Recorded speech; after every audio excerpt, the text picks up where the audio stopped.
नमस्ते। ये चैनल बनाने के पीछे मेरी क्या मंशा है, क्या इरादा है, क्या शेयर करना चाहता हूं मैं इसके द्वारा, इस पर मैं कुछ निवेदन करना चाहूंगा। पेशे से मैं कानूनी अधिकारी हूं, नौकरी पेशा व्यक्ति हूं, परंतु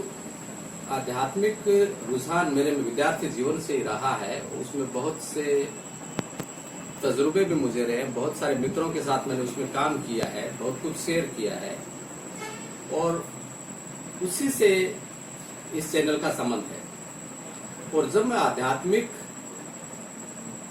रुझान शब्द का प्रयोग करता हूं तो इसका कोई रहस्यमयी और परंपरागत मायने नहीं है,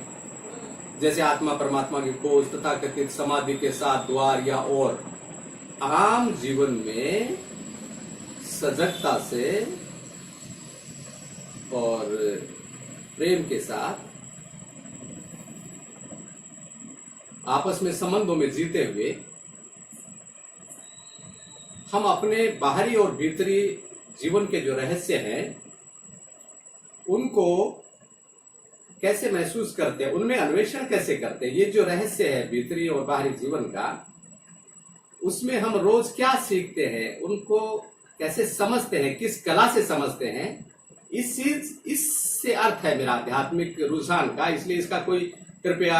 बहुत रहस्य में अर्थ न ले, ये बहुत इसको सहजता से और रोज के जीवन से ही संबंधित माने। एक बात मैंने ये महसूस किया है कि अगर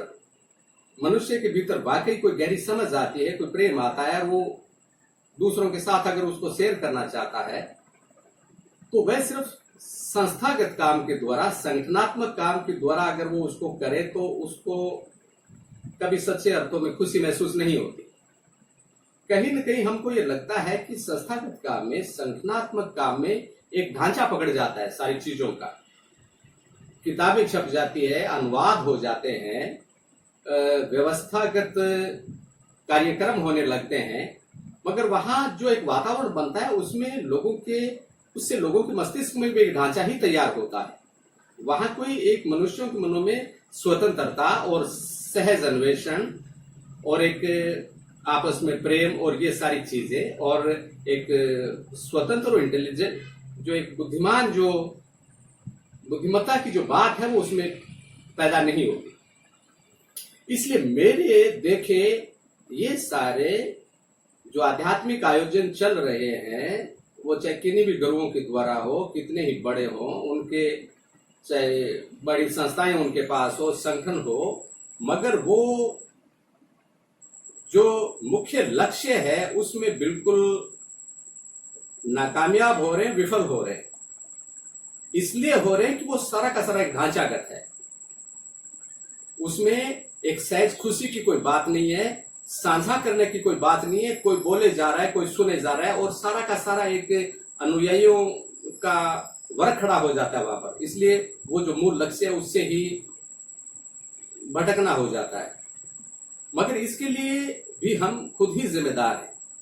हमारी दृष्टि यह है कि जब भी किसी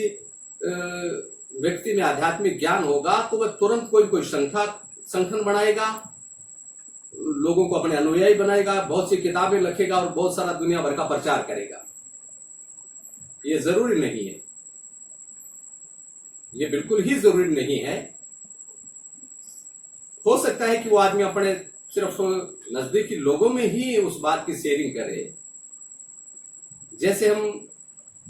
किसी विद्यालय में देखते हैं कि जब हम बच्चों को पढ़ाते हैं तो हम उनकी आंखों में जाकर यह भी देखते हैं कि हम जो पढ़ा रहे हैं, जो पढ़ाना चाहते हैं, वो उन तक पहुंच भी रहा है या नहीं पहुंच रहा। अगर विद्यार्थी सिर्फ गुरु के प्रति सम्मानजनक हो रहे, वो बात ठीक है, मगर गुरु जो बात कहना चाहता है, जो पहुंचाना चाहता है, वो सीख भी रहे हैं या नहीं। निश्चित ही अगर किसी व्यक्ति में आध्यात्मिक समझ आती है, वो अपने मन को और जीवन को समझने में समर्थ हो पाता है, उसकी बारीकियों को देख पाता है, उसके बहते हुए और रोज के ताजा उसकी बारीकियों को समझ पाता है, तो उसे पता होगा कि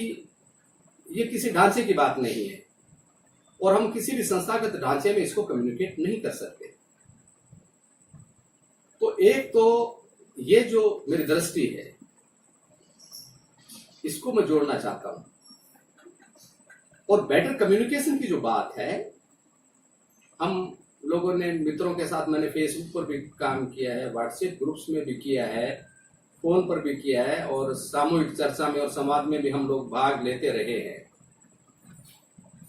मगर उस सब में मेरे को बहुत बार ये चीज लगी है कि बहुत थोड़े से मित्र ही तक ही वो बात पहुंच पाती है। निश्चित ही मैं किसी व्यक्ति का, किसी ग्रुप के प्रचारक के रूप में ये चैनल नहीं चलाना चाहता, इसलिए मैंने नहीं बनाया है चैनल कि मैं किसी व्यक्ति का, किसी ग्रुप का, उसकी जो विचारधारा है उसको आप तक पहुंचाऊं या उसकी बारीकियों की व्याख्या करते हुए, उसके निर्वचन करते हुए आप तक पहुंचाऊं। इसके लिए मैंने ये चैनल नहीं बनाया है। अपनी बात को शेयर करने के लिए, मित्रों की बात को शेयर करने के लिए, और वो जो हम एक स्वतंत्रता के वातावरण महसूस करते हैं। गुरुडम की जो परंपरा चल रही है कि कोई ज्ञान दे रहा है, फिर ज्ञान ले रहा है, वहां न कोई शेयरिंग है, न कोई बराबरी का वातावरण है, न कोई मित्रता का वातावरण, वहां कोई गहरा समझ मेरी दृष्टि में फलित नहीं हो सकती। मेरी दृष्टि यह है कि अगर हम अंतरंगता में, घनिष्ठता में, एक दूसरे के साथ प्रेम में, अगर जीवन के गहरे तथ्यों में अन्वेषण नहीं कर सकते, बाहरी और भीतरी जीवन के, तो निश्चित ही एक औपचारिक वातावरण में, जहां कोई ऊपर बैठा है, कोई नीचे बैठ रहा है, नीचे वालों को सिर्फ हाँ भरनी होती है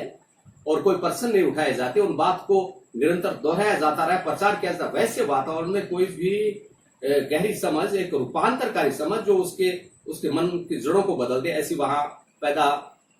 नहीं होती। तो ये सारा जो बातें हैं, उनके दृष्टिगत यह जो चैनल है वो एक प्रयोग है। ये प्रयोग इस बात पर है कि हम आदी हो गए हैं सारी की सारी बातें आध्यात्मिक जगत में एक संस्थागत रूप में करने के, एक संगठनात्मक रूप से करने के, एक मित्रता के वातावरण में। जैसे हम खेल खेलते हैं, क्रिकेट या कुछ भी, तो कैसे हम उसमें सब के सब रुचि लेते हैं, कैसे हमारे अंदर एक अनुशासन हो जाता है, हम कोई उसमें कैप्टन भी बना लेते हैं, और है हमें पता है कि किसके साथ कैसे सहयोग करना है। जब एक फील्डर नजदीक होता है वो भागता है, दूसरे को नहीं दौड़ाता उसमें। तो ऐसे एक हमारे भीतर समझ से भी अनुशासन पैदा होता है जब हम किसी संस्था में होते हैं, काम करते हैं, साथ करते हैं, मगर उसमें कोई ऊपर नीचे नहीं, उसमें कोई गुरुडम का, अथॉरिटी का, कोई सत्ता का सिस्टम नहीं है, वो एक अलग वातावरण है। तो ऐसे एक स्वतंत्रता के वातावरण में, एक शौक के वातावरण में, एक रुचि के वातावरण में हम लोग कुछ बातचीत करें, हम लोग कुछ खोजें, और इस धारणा को छोड़ें कि हम लोग सिर्फ एक जो परंपरागत, जो आध्यात्मिक हमारी जो दृष्टि है उसके अंदर ही कुछ हो सकते, इस ढांचे को बिल्कुल छोड़ें। क्योंकि मेरा देखना यह कि उसके अंदर तो कुछ हो ही नहीं रहा, उसके अंदर सिर्फ एक गुलामी के ढांचे पैदा हो रहे हैं, वहां बहुत कुछ होता हुआ दिखाई पड़ रहा है, मनोरंजन हो रहा है, लोग गुरु भाई बन रहे हैं, एक दूसरे के साथ साथ कर रहे हैं, हजारों की संख्या में इकट्ठे हो रहे हैं, प्रोग्राम कर रहे हैं, कंफर्ट ले रहे हैं, खुश हो रहे हैं, टाइम पास हो रहा है बढ़िया। मगर जो एक आध्यात्मिक समझ आनी चाहिए वो आ ही नहीं, क्योंकि वो अपने साथ ही खड़े नहीं हो रहे। उनका जो एक दूसरे का साथ है उसका उपयोग कंफर्ट के लिए हो रहा है, एक दूसरे को सुकून देने के लिए हो रहा है, एक दूसरे के अन्वेषण में नहीं हो रहा है। जिस दिन कोई व्यक्ति मेरे जैसा विरोधात्मक स्वर में एक भी बात कहता है कि मेरी बात या गुरु जी के पास में समझ में नहीं आ रही, पता नहीं क्या करे, उसी समय उसको कहते बाहर चल, get out from the place. वहां न कोई पर्सन उठाए जाते हैं, वहां कोई अन्वेषण हो ही नहीं रहा। मैं गुरुओं की बातों को देखता हूं, लोगों की स्थापित जो गुरु, उनकी ऐसी ऐसी बातें हैं जिनको मतलब एक बच्चा स्वीकार नहीं कर सकता, बिल्कुल बेतुकी बात है। मगर शिष्यों को न सिर्फ वो बातें अच्छी लग रही है बल्कि वो खुलेआम उनका प्रचार भी कर रहे हैं, लोगों को कह रहे हैं देखो हमारे गुरु जी ने कल परसों एक स्टेटमेंट पढ़ा मैंने कि जो मैरिज है वो मल्टीप्लाइंग ऑफ जॉय है। जॉय मल्टीप्लाई होती है क्या? मेरे को बड़ा आश्चर्य हुआ, मल्टीप्लाइंग ऑफ जॉय तो एक हैप्पीनेस है, अनइनवाइटेड बात है, हम प्लेजर को कर सकते हैं, मगर जॉय कोई मल्टीप्लाई होती है? जॉय हमारे कभी आयोजित बात नहीं है, मगर बहुत सारी है। तो मैंने उदाहरण के लिए जो ही आ गया, बहुत सारी ऐसी चीजें हैं जो हम स्टेटमेंट उनमें जरा भी बुद्धि नहीं लगाते। तो हम एक मित्रता के वातावरण में, एक स्वतंत्रता के वातावरण में, एक जिज्ञासा के वातावरण में, जहां हमारे समझ में कोई बात नहीं आती हो तो हम कह सकते हैं कि हमारे ये बात समझ में नहीं आ रही। एक ऐसे वातावरण में, ऐसा नहीं कि हमने हमारे बहुत सारे फॉलोवर हो गए और बात चाहे किसी, और मेरा तो ये भी देखना है कि बहुत बार अंतरंगता में, घनिष्ठता में, जिनके साथ हम जो प्रेम को, एक दूसरे के हृदय को छूने वाला वातावरण होता है, उसमें भी चीजें चूक जाती है। परंतु ये बात भी सच है कि बिना स्नेह के, बिना प्रेम के, बिना घनिष्ठता के कोई गहरी बातें, गहरी समझ जो है, आध्यात्मिक जो समझ है, वो कम्युनिकेट भी नहीं हो पाती। और जिन भी आध्यात्मिक जगत में जो लोग कम्युनिकेशन में बहुत कुशल रहे, जिनकी बातें सर्वाधिक अगर पहुंची भी है, तो उनके अंदर आप देखेंगे कि एक घनिष्ठता का और अंतर, वो मित्र ही रहे हैं, वस्तुतः मित्र ही रहे हैं वो लोग। और उस मित्रता से उनकी कोई बुद्धिमत्ता कम नहीं हो जाती, अन्वेषण की क्षमता कम नहीं हो जाती। तो ये जो एक परंपरागत हमारा जो जो दृष्टिकोण है, वो परंपरागत जो दृष्टिकोण है उससे हटे और एक अध्यात्म को रोज का जो जीवन है उससे जुड़ी हुई कोई चीज बनाए। उसके अंदर हम गहरे से गहरे अन्वेषण कर सकते हैं, अपनी जिज्ञासाओं को उठा सकते हैं, उसके अंदर बदल सकते हैं, हम लोग समझ सकते हैं कि क्या है सजगता, कैसे हम जैसे बाहर की कला है तो कैसे हम भीतर अपने कला विकसित करें। वो चीज कि हम रोज के जीवन में दफ्तर जाते हुए, घर गृहस्थी के काम करते हुए, सारा कुछ करते हुए हम कैसे हमारे भीतर वो सजगता चले, कैसे वो रूपांतरण चले, अब कैसे हमारे भीतर वो जो ध्यान आए, वो जो पलायन नहीं बनता हो, जो एक अलग जगत निर्मित नहीं करता हो, बल्कि कैसे वो ध्यान आए जो हमारे लिए एक संतुलन का काम करे। वो समझ दफ्तर में भी काम करे और वही समझ जो है वो हमारे अंदर के मन को अन्वेषण करने में भी काम आए। तो ऐसा जिसमें कोई विभाजन नहीं हो, और ऐसी जो समझ है जो संसार और अध्यात्म इन सारी चीजों में विभाजन खड़ा नहीं करती हो, और जो बाहर के जीवन के रहस्यों से भी खुश होती हो, अभिभूत होती हो, और भीतर के मन को भी अन्वेषण करती हो, और वो बुद्धिमत्ता जो बाहर की चीजों में भी काम आए और भीतर मन के अन्वेषण में भी काम आए। तो इसलिए ये है, और जैसा कि मैं पहले ही निवेदन कर चुका हूं कि किसी ग्रुप के प्रचार के लिए या किसी के मात्र विरोध के लिए ये चैनल मैंने नहीं बनाया है कि किसी का सिर्फ विरोध ही करते जाना। हालांकि मेरे स्वर विरोधात्मक तो रहेंगे, ये बात तो आप मान लीजिए, क्योंकि मेरे को बहुत सारी चीजें गलत भी दिखाई पड़ी है, तो थोड़ा इसको झेलने के लिए तैयार रहे, थोड़े विरोधात्मक स्वर मेरे रहेंगे। मगर मैं बात जो कहूंगा वो तर्क से कहूंगा, कोई जानबूझकर किसी के पक्ष में बोलना हो ऐसा मेरा कोई नहीं है। मगर जो चीजें, वो चाहे किसी की भी हो, जो चीजें मेरे को गलत लगती है, जिन चीजों में मुझे लगता है कि बुद्धिहीनता है, उन चीजों पे मैं बात भी करूंगा, उनकी तरफ ध्यान भी करूंगा। तो आप उसको जो है वो मजे के साथ, मैं उम्मीद करता हूं झेलने के लिए आप तैयार रहेंगे। और एक एक्सपेरिमेंट है ये, इसको कोई बहुत गंभीरता से लेने के लिए जरूरत नहीं है। इसमें हमारे मित्रों के जो वीडियोस हैं, जो हम साथ बातचीत करेंगे, या ऑडियो जो है जिसमें हम बिल्कुल खुलकर के अपनी भीतरी जिज्ञासाओं पर, अपनी समस्याओं पर, हमें क्या कठिनाइयां महसूस हो रही है, क्यों नहीं हम रूपांतरित हो रहे हैं, कैसे आगे बढ़ा जाए, ये सारी जो चीजें इन पे हम खुल के बातचीत करेंगे। ये कोई मेरे को इसमें आगे प्रसारित करना है खुद को, या और ऐसी कोई भी बात नहीं है। तो रुचि बनाए रखिए, साथ बने रखिए। Thank you.